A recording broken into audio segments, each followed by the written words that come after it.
Martin Luther King Jr. is one of the most recognizable figures in American history. His dream, his voice, his leadership, all of it helped steer the United States toward the long overdue promise of civil rights. But his life was cut short on April 4th, 1968, with a single gunshot fired from across the street in Memphis, Tennessee.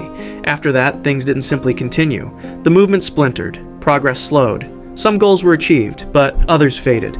But history is not inevitable, it hinges on moments. King might have survived that day. The shot could have missed. He might have delayed coming out to the balcony by mere seconds. James Earl Ray, who fired from a rented bathroom window, didn't have perfect aim, and King was under surveillance by multiple agencies, none of whom intervened, but all of whom could have. Even a minor security adjustment could have changed everything. Had King lived, the trajectory of American politics and society might have shifted in ways we still feel today. This is the story of how. At the time of the assassination attempt, King wasn't leading marches through Alabama anymore. He was preparing something even more ambitious: the Poor People's Campaign, a multiracial movement focused on economic justice. He believed that civil rights had to move beyond voting and segregation. True freedom, in his view, meant decent housing, access to health care, fair wages, and dignity for all. Without his death, this campaign wouldn't have ended prematurely. The plans were already in motion. Demonstrators were ready to gather in Washington, D.C. for a sustained protest. In reality, the event did take place, but King's absence left it disorganized and undercovered. Had he been there in person, it's hard to imagine the media ignoring it, especially if he had delivered nightly speeches from the heart of the Capitol, framed not just around black rights, but around national poverty and structural inequality. That message had the potential to resonate far beyond the civil rights base. Appalachia was facing economic collapse. Latino agricultural workers in the Southwest were organizing. Native communities were raising their own demands. King's focus on universal dignity was precisely the kind of language that could unify them. The Nixon administration, coming into office that same year, would have faced a very different challenge. Not scattered protests, but a coordinated moral campaign led by a globally recognized figure. Nixon was a tactician. While unlikely to concede publicly, it's plausible he might have offered federal programs or concessions to undercut the movement's momentum, as he did with other domestic issues when it served his political goals. The Poor People's Campaign might not have overhauled capitalism, but it could have accelerated federal investment in housing, public health, and job creation. Not because Nixon agreed, but because politically he couldn't afford not to. And perhaps more importantly, it would have kept King in the center of American political life, no longer just a preacher from Georgia, but a moral voice on the national stage during one of the country's most turbulent decades. The 1970s brought with them disillusionment. Vietnam dragged on, trust in government collapsed after Watergate, and economic uncertainty spread across the country. It's in this context that King, had he survived, would have continued to evolve. He likely wouldn't have entered electoral politics directly. During his life, King consistently resisted calls to run for office, believing his influence was strongest when he stood outside formal institutions. But that didn't mean he ignored the political arena. On the contrary, he was already building relationships with figures like Robert Kennedy and mentoring young black leaders such as Jesse Jackson and Andrew Young. As new political voices emerged in the aftermath of the 1960s, King's presence would have allowed for greater continuity between the civil rights movement and the progressive political efforts of the decade.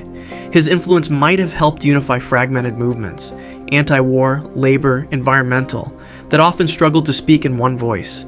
The collapse in public trust after Watergate created a rare opening for figures perceived as morally untainted. In that vacuum, King's credibility could have become a powerful force, not necessarily as a candidate, but as a national figure whose endorsement mattered, someone who could appear at the Democratic National Convention and demand, persuasively, a moral reset. Jimmy Carter's 1976 victory, built on themes of honesty and compassion, could have aligned well with King's vision. It's not far-fetched to imagine King advising his administration on urban poverty, housing inequality, or international human rights. And even if disagreements emerged, as they surely would, King's position as a public conscience would have only grown. He may have continued to resist political office, but by the late 1970s, it's plausible he would have considered supporting or even launching a broader political coalition, one not limited by party, but centered around justice, peace, and structural reform. Ronald Reagan's election in 1980 ushered in a wave of conservative energy that defined the decade. His messaging, focused on individualism, smaller government, and national strength, resonated with much of the country, but it also accelerated policies that widened inequality, undermined social programs, and led to mass incarceration. With King still alive, Reagan would have faced a different kind of opposition. Throughout the 1980s, King's activism would likely have focused on the human consequences of this new political order: the rising tide of homelessness, the decline in union power, the erosion of welfare programs, all were developments he had warned about. His public criticism would have landed differently than that of party opposition. He wasn't a liberal politician. He was a moral figure, one who had already proven his ability to move public opinion. The war on drugs in particular might have faced stronger resistance. King had already begun framing addiction not as a crime, but as a social illness, something that required compassion and support, not punishment. With his platform intact, that message could have reached broader audiences before punitive policies became entrenched. It's unlikely that he would have been able to stop the crackdown entirely, but his voice might have introduced more skepticism and encouraged alternative approaches in certain states or cities. Economic issues would have remained central. King had spoken in favor of guaranteed income years before such ideas entered mainstream conversation. During the high inflation, high unemployment crises of the early 80s, that message could have found new relevance. And while the political environment may have been hostile to large-scale reforms, it's not hard to imagine King helping launch pilot programs, university studies, and early policy experiments that laid groundwork for later decades. He wouldn't have been able to reverse the Reagan era, but he could have made sure there was an organized, vocal, and morally grounded alternative. In 1991, Rodney King was brutally beaten by Los Angeles police. The video was undeniable, and yet the officers were acquitted.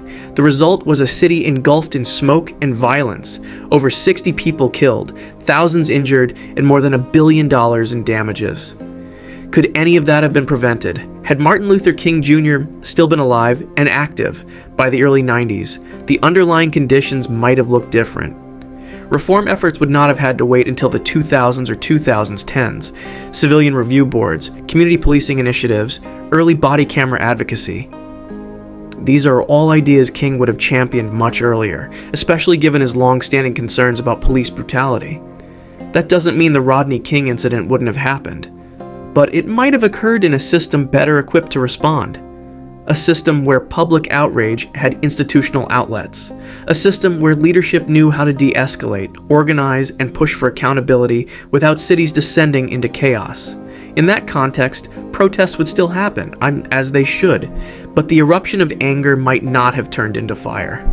Instead of riots, there might have been a mass mobilization, marches, sit-ins, legal pressure, sustained media campaigns. All tactics King had mastered. His presence wouldn't have removed the pain, but it might have prevented the explosion. Martin Luther King Jr.'s assassination wasn't just the loss of a leader, it was the interruption of a movement, a fracture in a moment of fragile transition. Had he lived, he likely would not have become president. He wouldn't have eliminated racism. But he could have guided the next phase of the struggle, one focused on economic justice, structural reform, and long-term coalition building.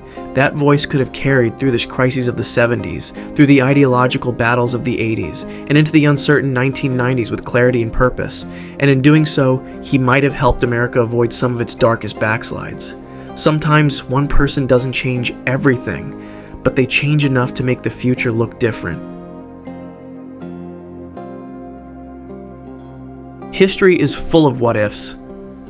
And sometimes, those questions reveal more than the answers. If you want to keep exploring the turning points that shaped us, hit like and subscribe.